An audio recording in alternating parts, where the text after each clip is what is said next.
Kapin sa 20 ka mga tao ang nasikop atol sa Holy Week sa dakbayan sa Talisay.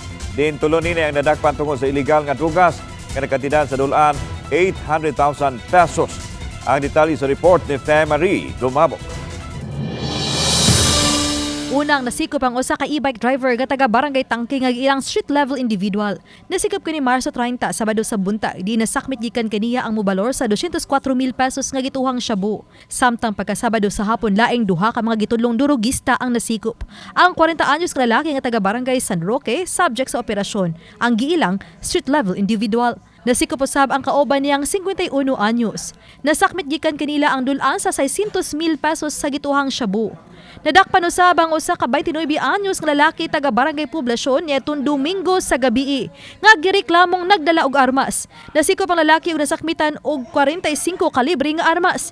Gisubay sa kapulisan kung nagamit ba kini sa krimen. Sukad Miyerkules Santo hangtod niadtong Domingo, mabot sa 23 ka mga tao ang nasikop sa Talisay City Police tungod sa illegal gambling.